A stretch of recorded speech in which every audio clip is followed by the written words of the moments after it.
Hello, Internet, and welcome to another blockchain vlog. In this episode, we'll be talking about the People's Bank of China, news out of there this afternoon, and a price drop in Bitcoin to coincide. We'll also be talking about IBM and Dubai working together to track fruits and fruit juice shipments. How can blockchain help there? Also, I want to mention Factom. They've gotten another round of fundraising, and they're working on a few different projects in a few different segments. When will they come out of stealth mode and tell us what they're doing? Finally, Arizona tries to legalize smart contracts and digital signatures, or at least give them some sort of validity in standing with the law. We'll see more coming from there.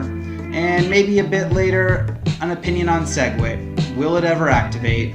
Let's find out. On to the top of the news. First off, People's Bank of China. We've been seeing more and more news come out of China. It looks like the People's Bank is trying to legitimize some of the operations going on in the Chinese exchanges. We saw not long ago a huge volume decrease, around 90%, on those exchanges that were offering zero fees. And now it seems like margin trading has been suspended on those services, along with a stronger statement about compliance with anti-money laundering laws. It's really interesting to see all this kind of happen, not China coming out and banning anything so much as enforcing these guys to stick a little bit closer to the traditional rules of exchanges. So it's really interesting to see that Bitcoin price, although has had drops related to the news, does quickly rebound. It seems like as this bogus kind of activity happens in China, it is pushed out of the system, we're seeing a deflation in price, but then a quick recoup. So I think that says strong things about Bitcoin and its fundamental usage. Looking in Venezuela and Nigeria and other places as people look for alternatives, especially when capital flight happens due to account balances being reduced or taxes being increased. Bitcoin and cryptocurrency at large seems to see a large amount of activity. People might be waking up actually to what's going on the global agenda. So I'd like to see more from there. One quick note is that OKCoin, Huobi, and BTCC have suspended or delayed Bitcoin and Litecoin withdrawals.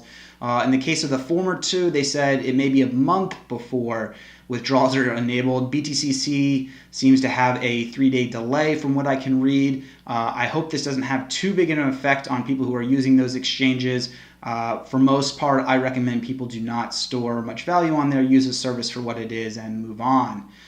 So in other global news, IBM is working on a proof of concept spanning industry, verticals, and horizontals. That's right, they're slicing and dicing it every possible way they can to find a very effective use case of blockchains, and I think they might be onto something. Working with Dubai Customs and Exports, they want to combine telecommunications providers, shipping providers, and multiple banks to track fruit imports and fruit juice exports. The fruit will come into Dubai and then exit to Spain, and they want to use blockchain to help track it along the process. I think this is a very effective use case, and they're planning to integrate IBM Watson, which is a really interesting facet of this. They hope to have something accomplished by 2020, and I don't know that they're trying to find any particular new avenue of revenue, but just working with providers and partners to make greater efficiency gains in markets would be a win for them. So good luck to them, and I hope to see some fruit juice heading to Spain very, very soon that was tracked on the blockchain. Also of interest this week, Factom reportedly receiving another round of funding. This is their third in recent times, having previously received money from the Bill and Melinda Gates Foundation to work on health-related initiatives, and also a $4.2 million investment from Draper and Associates. Reportedly now working with Medici, having paid $750,000 for 2.5%. By my calculations, that's around a $40 million valuation. Reported to work in the mortgage space to timestamp and verify data more easily, which is something that is certainly needed in many places, especially second and third world countries. Lastly in the news today, I want to talk a little bit about the state of Arizona. That's right, there they are attempting to maybe just maybe, recognize digital signatures and smart contracts with the same validity that we expect from paper signatures and paper contracts. I think that would be huge for blockchain. Right now, if you're interested, or if you live in the state of Arizona, you can look up the House Bill 2147 that was introduced Monday this week. That's February 6, 2017. Basically, digital signatures would be legal under Arizona law. I imagine this would be similar to how digital signatures on a fax are treated, or in an email or something like that. But basically, they validate and verify that the electronic signature is just as good as the physical paper one, which I think is a huge boon to the industry. Furthermore, they would say that any record or contract stored on the blockchain is essentially an electronic format of that. So it's just as viable, just as real as any other form of record keeping. In this case, being on the blockchain, they just see it as another digital form or another digital record. So that's wonderful. Also, we had a similar kind of ruling, or hopes for a ruling, out of Vermont.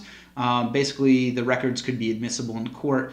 As these states slowly legitimize these new things, I think that's wonderful for the rest of the world who needs similar kind of protections for blockchain contracts and cryptographic digital signatures. In both cases, for Vermont and Arizona, the law is amended to create a legal backing, and that's something we can all appreciate. Finally, I just want to add a little opinion to this piece.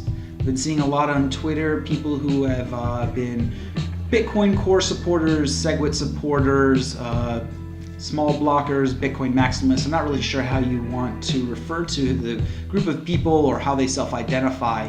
I certainly support scaling solutions for Bitcoin, and as part of that, I think that an increased block size is important. I also think that SegWit is important to activate, and it's interesting to see that Bitcoin Unlimited is starting to see a bit more support and perhaps passing the SegWit threshold for where miners are showing support there. I think this is a signaling issue where people are not ready to support SegWit because they don't feel the other part of the agreement was met. And whether you want to call it a Hong Kong agreement or an understanding or anything else, I think people appreciate that blocks need to be bigger than 1 megabyte, especially when the web pages of the organizations supporting small blocks, those web pages are greater than 1 megabyte. So while there is a debate to be had, I think it's been hashed out enough, and at a minimum we should look at 2 megabyte blocks in conjunction with SegWit. As always, links to today's episode are down in the description. If you liked what you saw, go ahead and hit that like button. If you want to see more, subscribe. If you disagreed with anything I said here today or want to talk about it more, let me know in the comments below. I posted recently a tutorial of setting up Ethereum Mist on Chromebook. If you missed that and would like to see it, click here. If you want to see a tutorial on parity and my reactions to that, click here.